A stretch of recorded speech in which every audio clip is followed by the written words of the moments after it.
Good evening, everybody. Yes, we are back here, 2021 Exec Global Live. I'm so excited to actually be sharing the platform with you again. My name is Sarah Richson, the one and only who loves talking about emotional intelligence, behaviors. And this year, I'm talking to you about love at the workplace. Yes, I said love. Yeah, I know. I know that people actually think the workplace is not a space where you talk about love or anything. But let me tell you today, it is such, all the years that I've worked in human resources, I have realized that love is one of the key things that makes people go around. So love is not a word you often hear uttered in the office hallways or in conference rooms or things like that. And yet it has such a strong and significant influence on our workplace outcomes and on performance. The more love our coworkers feel at work, the more engaged they are. And we are talking about companionate love. We are talking about something that is less intense, obviously, than romantic love, but it is based on showing warmth, affection, connection, and just being a good companion rather than simply passion. There's been many studies around culture, and many managers think that when you build an emotional culture, you actually don't get performance. But that is actually a mistake. Employees who feel they work in a loving, caring culture have always reported higher levels of satisfaction and teamwork. They have showed up to work more often, because they have built those friends. And when you look at the happiness index, the Gallup index, which we use when we are looking at measuring happiness, measuring culture, measuring performance indicators within an organization, this is actually one key thing. Because I remember doing something with the United Nations, and we were looking at the happiness index, and we were asking ourselves one question: how many employees in this organization have a best friend at work? I'm asking you today, how many of you have met or have their best friend at work? How many of you feel like you can tell your boss anything? How many of you feel like, oh, I can't wait until I get to work and I talk to my friend about this, and they've actually helped them solve issues? And that's why I'm saying certain studies over a long term have seen that many people might consider bias towards the emotional aspects of things, but this actually helps with industries. People who worked in a culture where they feel free to express affection, tenderness, caring, and compassion for each other, who are more satisfied with their jobs. They're actually more committed to the organization and more accountable for their performance because they know that these people truly actually care for them. And so, what would we say a culture where we find love in the work environment looks like? Imagine a pair of colleagues collaborating side by side. Every day they're expressing how much they care and showing some level of affection, safeguarding each other's feelings, being confident, showing some level of tenderness and compassion, especially when things are not going well. Instead of criticizing and bullying and harassing, you imagine a workplace that encourages such behaviors from everyone, where their managers and their leaders are actually looking for different ways to create and reinforce close working relationships among employees, where there are no territories, where there are no spaces where you are saying you can't go here, you can't do this, you can't do that, where you are encouraged because of these kinds of principles and values within the eco system of that organization. We have heard of very many organizations out there. I mean, I can give examples like PepsiCo, Zappos, Whole Foods. These ones where the team becomes the family. I have actually lived with the mantra that your team becomes your family and your family becomes your team. So treat them very well. One of the things I always say, when you're working within a team, don't always think of, if this person doesn't perform, they need to get out. When your child doesn't perform, do they need to get out of the family? When your brother doesn't perform, do they need to get out? So why is it that in a family environment, we actually look for different ways. We become even creative in finding solutions to performance issues, to conflict issues, but we don't have the same patience and the same compassion and the same caring attitude towards the workplace. We have to watch out for each other. I am very excited to be sharing this, especially during and after such an epidemic that hit us from nowhere. 2020 was something that shocked the world. And for those organizations that did not have a culture of love and a culture of caring for each other, who did not go over and beyond for each other, believe you me, this was a very trying time for them. And it made them to really rethink love. So we might think all this love business will be hard for so many people, especially managers and whatever, will get all cushy and emotional and whatever, and it doesn't really help. But we need to see that you can actually find love in some unlikely places. So you can find that even where you're talking to the army or an aero engineer, or I worked in the technology space where you think people are cold and they're just dealing with apps and algorithms. Employees routinely greeted each other with a kiss on the cheek. I would travel to South Africa, I would travel to our francophone areas like Mauritius, I would go to the UK, I would go to Asia, and I would find that love is actually shown in different ways. Visiting executives, from parent companies were actually alarmed to see some of these gestures, finding it not only inappropriate, but sometimes a possible invitation to sexual harassment lawsuits. Although initially, as executives, we tried to prohibit these kinds of affection, ultimately we started realizing actually those cultures were flourishing, and simply acknowledging that some of these things are embedded within local cultures. I remember being taught in one country that you kiss 3 times when you're greeting, and in another country, you kiss twice. And in another country, you greet, in another country, you just bow, and in another country, you hug. And as I was breaking down all these notions and messages that come obviously from my own upbringing, from my own messages from MBA classes that tell us you cannot display affection in the workplace, I found that in reality, actually, this has muted values of humanity in organizations. Surely many managers are actually human beings, and many teams are human beings. And sometimes having a group hug every day can just help to break certain things and create an emotional culture where there is companionate love, where people are not fighting so much for so many things. But to do this, one of the key things we have to do is to broaden our cognitive culture. We need to broaden our values around things like teamwork. It's not okay to just say it, from a hard space and a hard stance, but to be able to show those values, result orientation that comes from working together, collaborating, innovation, forgiveness, cultivating and enriching, an emotional culture that is based on genuinity and authenticity, that gives us such joy and pride to come to work every single day.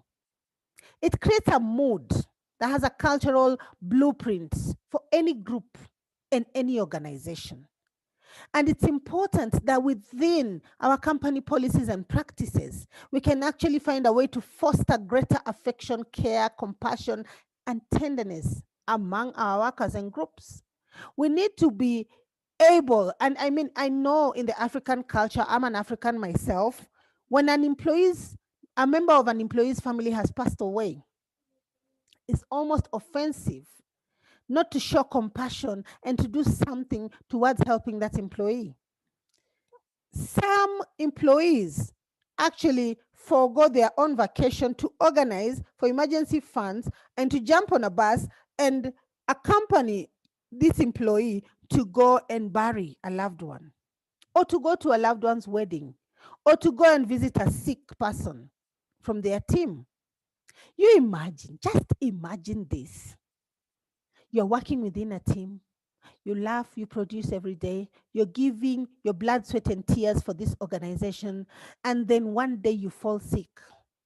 And you call one of your colleagues, and say, I'm not feeling well, I won't come to work. They're like, okay, fine, we'll pick up the work. You go into hospital and you struggle. You're going through pain, loneliness. Probably you live alone. You don't have anybody else but these colleagues, and nobody is calling. Nobody is bothered. And when they call, it's about that document or that email or that mistake you made, or to ask you, when are you coming back?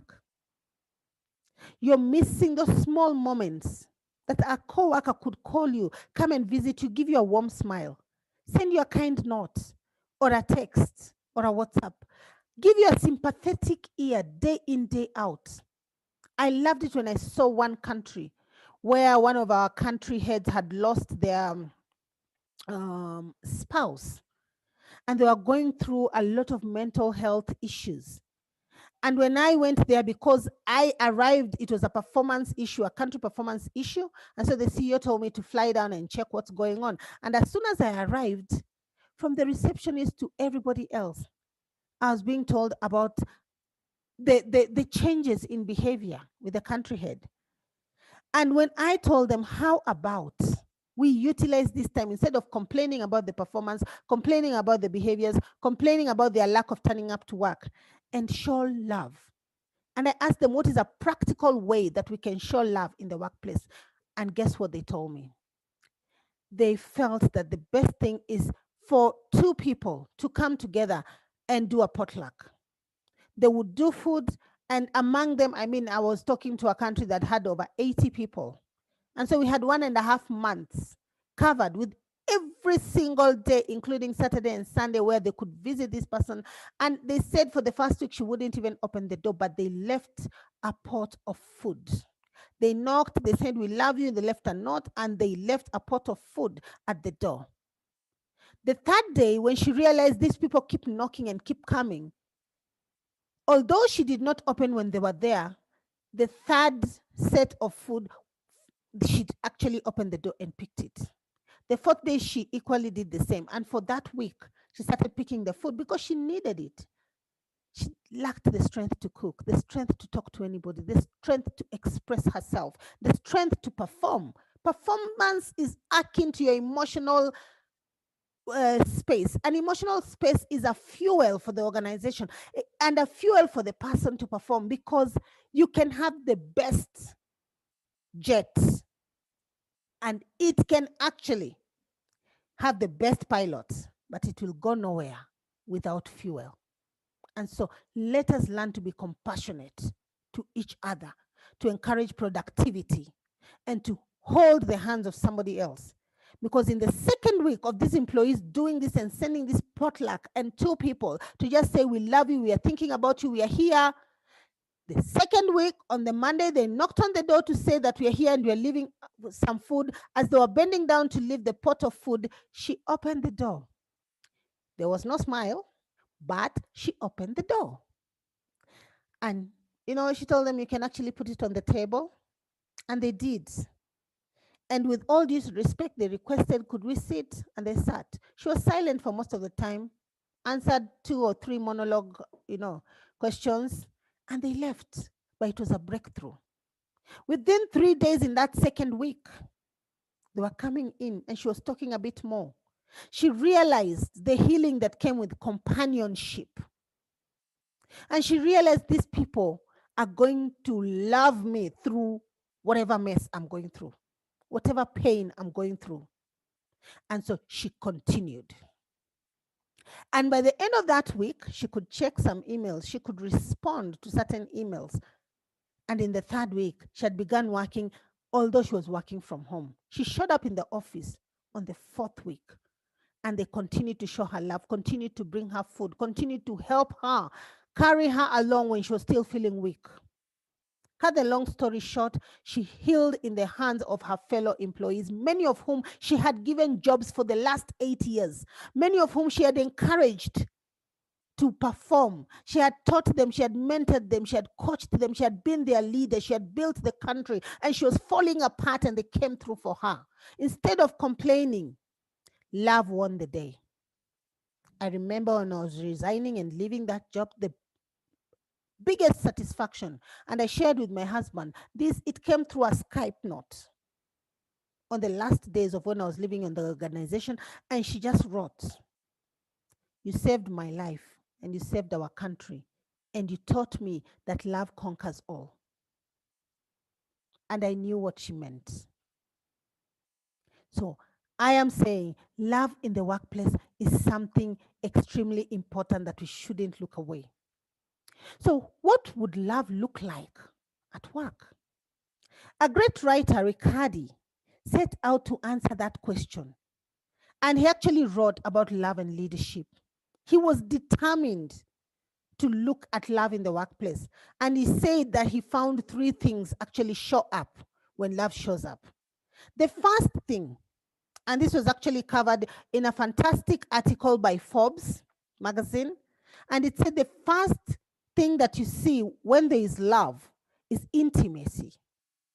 And in the workplace, intimacy simply means knowing and caring about the personal lives of your team members in an authentic and, listen to this, appropriate way.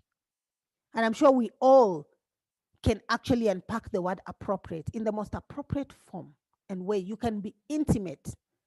I could know that Mark has a cat. I could know he loves this cat so much. And the cat's name. That's an intricate detail that could help me open up a conversation or understand why he's feeling sad today. I could know Lynette loves pink. And actually, no, she loves fuchsia pink. And she has a daughter who loves pink as well. So they're a pinky family and they love it so much. And so when I'm thinking of gifting, or when I'm thinking of maybe decorating her desk, or doing something, or even just honoring her, I could consider that. The second way love shows up in the workplace is passion.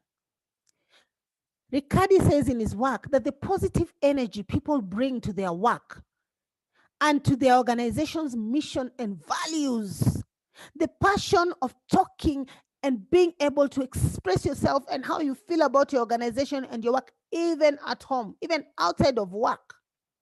Just that positivity, not slicing down your employers and slicing down your work and always complaining and moaning and groaning, and you're still sitting at that desk and collecting a salary. Finding positivity. I was researching, and this is for a different training, and I was talking about finding the positive in the negative. That sometimes we are so negative towards life, so negative towards teammates, so negative towards everything, towards our work, towards what, because of one thing that went wrong, to the point that we even lose our eyesight and perspective, and we cannot see anything positive. Some negative things, I don't know whether it's happened to you, maybe I'm speaking for a friend of a friend, but for me, a lot of negative things in my life have actually taught me and propelled me and progressed me. So there were lessons in there. And that's why I said it's important to try and find even the positive within the negative. The third way love shows up is through commitment, where there's a dedication to the well being of others in your team. There's a dedication of helping others to complete a task. There's a dedication to ensure that we meet our client experience and we make sure there is a fantastic experience for our clients. A commitment to meet our shareholders' values. So those are the things that actually show you how love can show up in the workplace. And Riccardi found that when a team member feels loved by his or her boss, by his or her team member, they are more likely to see work and the work environment from a very positive light. So when you want to influence, when you want to gain credibility, when you want to motivate others, when you want to get the job done, you need to think about creating a loving environment.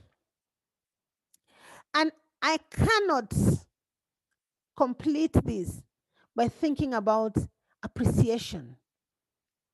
When we appreciate others in many ways, it shows them that we love them.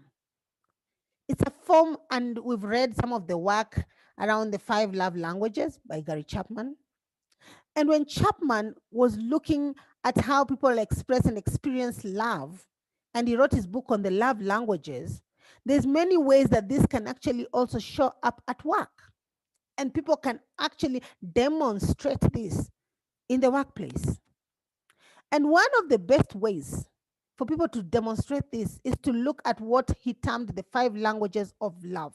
And he also wrote a book later on the five languages of appreciation. And I can tell you for sure, for me, it's been one of the recurring Christmas gifts. Talking of gifts, I'm going to have a bit of my tea. This was gifted to me as well.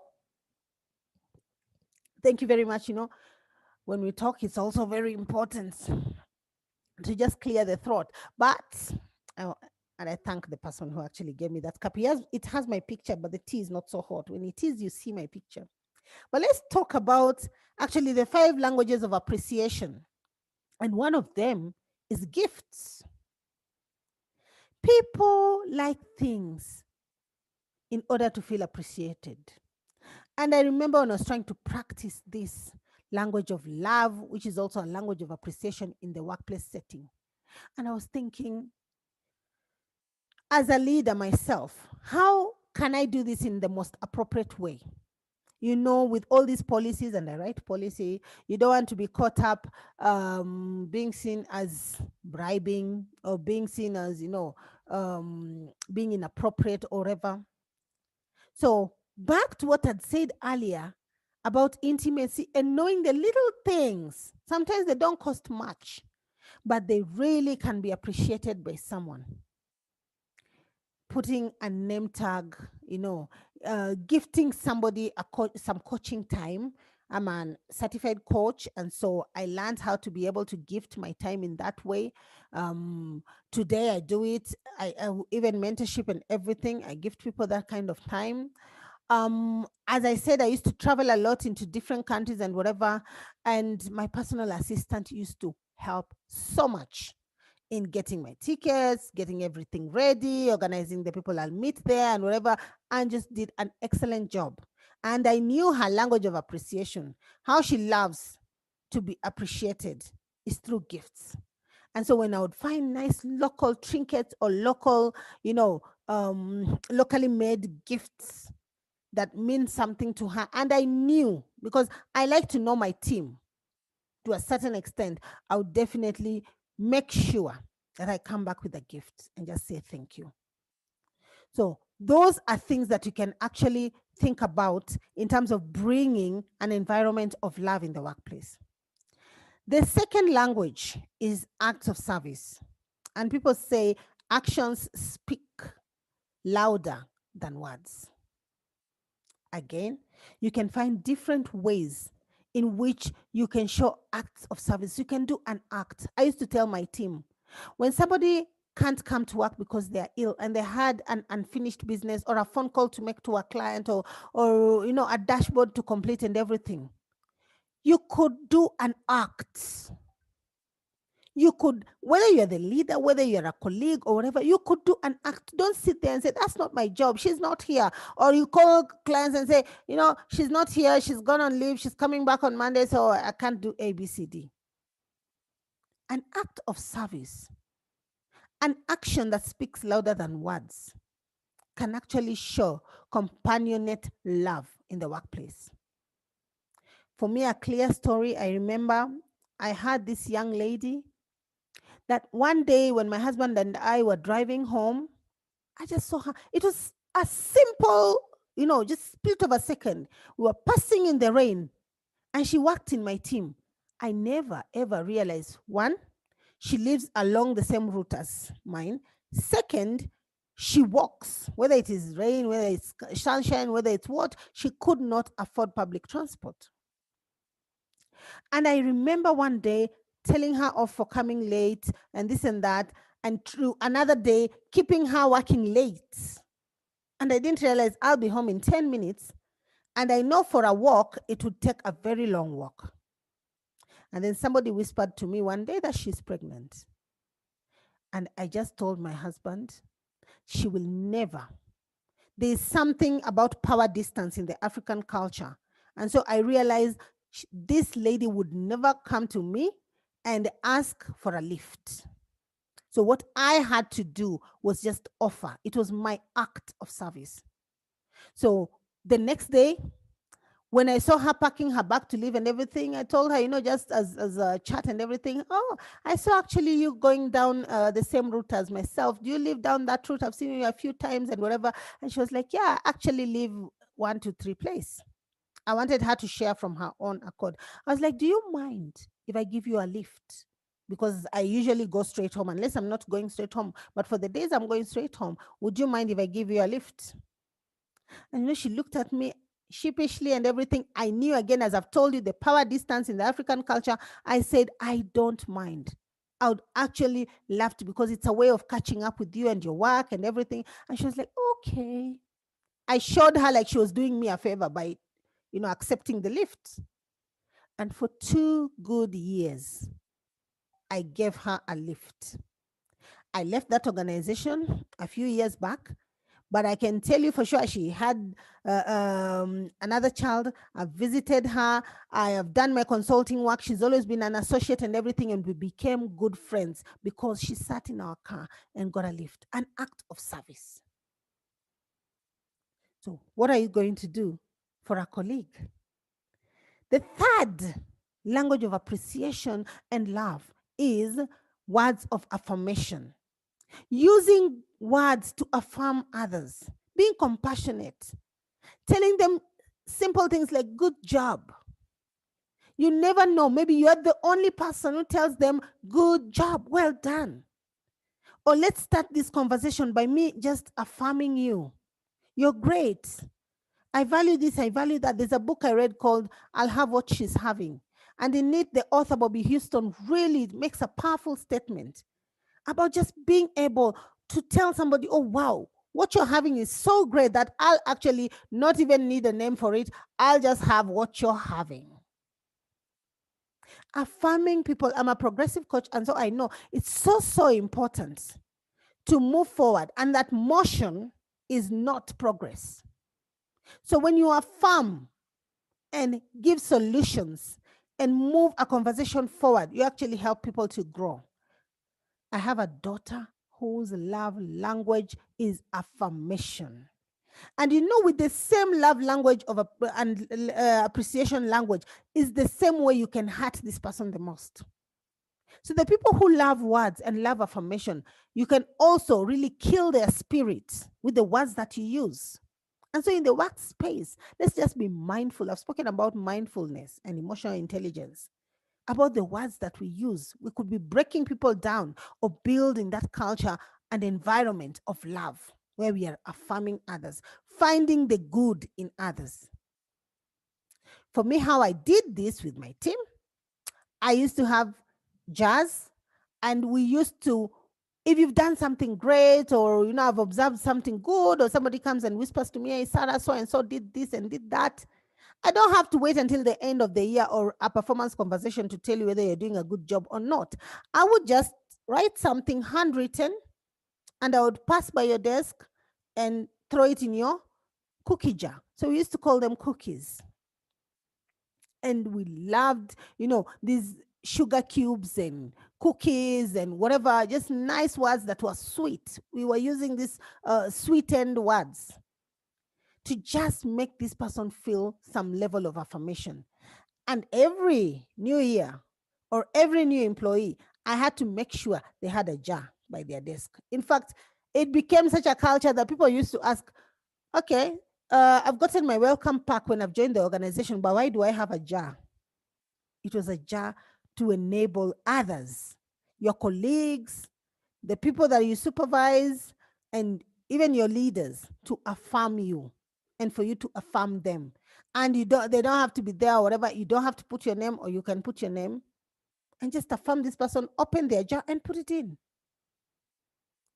And then quality time, giving someone some undivided attention. We are very poor at this. Many of us, somebody is talking to you, they're telling you their business, they're telling you their problems, and you're busy typing away and whatever, and not looking all official and very professional and, getting on with work and everything. And somebody just needs some quality time. Go out for lunch with them. I was a new employee in one organization, and I can tell you for the first 2 months, I was practically and deliberately looking for people to go to lunch with, and nobody gave me the time of day.